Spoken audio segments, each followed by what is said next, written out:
Hey guys, Zach here at etrailer.com. Today we're going to be taking a look at the Kuat NV Base on our 2020 Subaru Forester. Now this is the 4-bike version. We also offer it in a 2-bike as well. It's going to be quite a bit shorter. It's going to end about right here. Now if you're looking for a good way to safely carry 4 bikes and you're worried about the finish or you're carrying carbon bikes, this is a really good way to go. Kuat makes really solid racks. They look great. And overall, this one's going to be able to allow you to carry a lot of different style bikes. One thing to keep in mind with a heavier bike rack like this is to pay attention to the hitch capacity. Now, the hitch we have on here today has a tongue weight of 525 pounds. That's pretty significant, so I don't think we're going to come anywhere close, especially if we're carrying carbon bikes. But this bike rack's pretty heavy, and you can tilt it away.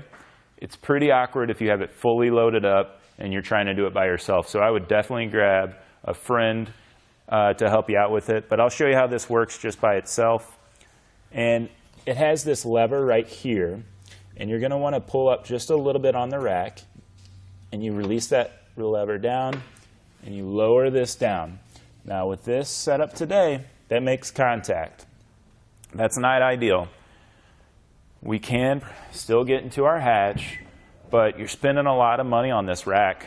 I don't really want it resting on the ground, but you're not moving, so you're going to get a tiny little scratch on that spot that makes contact. But if that's something you're worried about, you're going to run into this issue with a lot of 4-bike platform racks. A solution is a hanging style rack, but if you're carrying bikes like this one, you don't want to put those on a hanging style rack, especially carbon bikes.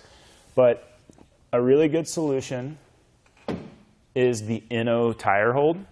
So that one's like an inch or two longer than this, but it has a platform that angles up. I think that it would be a little bit better.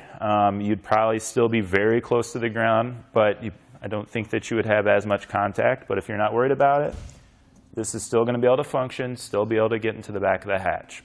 Well, let's take a closer look at how this works. So the way it holds our back tire in is with this strap right here. And that just secures down like that, has teeth right there that this buckle latches into. We can get that out of the way. And this wheel mount style is, I think it's the way to go. There's platform racks that go to the frame, but you don't want to do any kind of frame mount on carbon bikes like this. We can release that out, slide that down. This hook has really nice coating on it, so it does a good job of protecting our bike. We can get this out of the way. Lay that down. Clean this up a little bit by putting this back in place.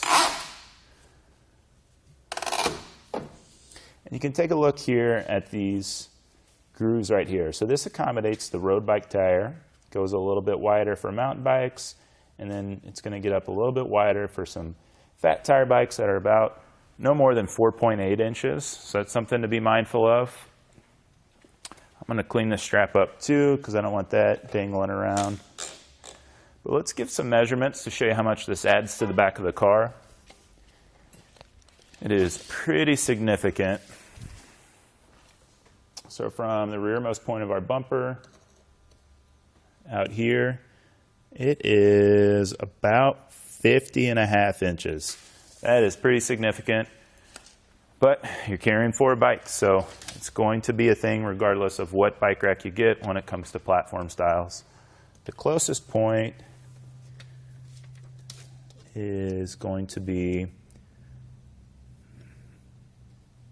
about a little under 7.5 inches. And the ground clearance back here, since we are sticking out so far, I would not go on any sort of steep inclines. I'm going to measure right here. That is pretty high off the ground, but we're pretty far out. So at 21.5 inches, most conditions you're going to be okay. If you got to get on any kind of steep incline, you're probably going to make contact. That's something to be mindful of. But let's raise this up. Let's get this a little bit higher. Pull that same lever. We can lift that up. That's secure in place. This is a really good way of showing you just the size of this bike rack. But that way, it brings it down quite a bit. So you're parked at the trail. This is a good way to keep it from sticking out in the parking lot. Overall length ratting down to that knob is about 14 inches. The closest point, if you were driving this way, it's pretty solid. That's not moving around a whole bunch. I don't think it's ever going to make contact with anything back here, as long as you have it secured. I think it's going to be this cradle down here. And that's about 4 inches. And that ground clearance there, I'll give you another one real quick. That is 11 and 15/16. So that's pretty good back there. That's all metal there. That knob there, this is rubber coated. That's not going to make contact first though, that will. But this is something else to be mindful of. The size of this is probably going to block your lights. So you want to be mindful of that. You have your bikes on there, it's probably going to do the same. And I forgot to talk about this when I had it down, but each tray is going to have a lock that you can come bring out. It's got a cable lock that will go around the frame. You can lock it back into itself. That's really nice. Get that back in. There we go. Now we can take a closer look at the hitch and how this attaches. This only works with 2-inch hitches, but it comes with a pin and lock.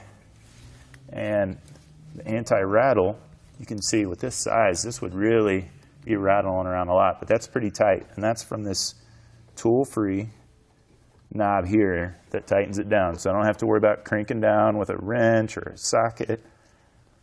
It just tightens down. It does come with a tool if you need some help getting at that last little bit, but that's pretty solid.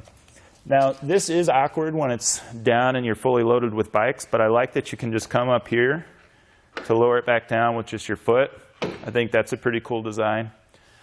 But overall, if you don't mind this resting on the ground whenever you're getting into your hatch, I think this is a really good way to go. It's a good way to carry 4 bikes in a really safe way. It's solid. Kuat makes nice stuff.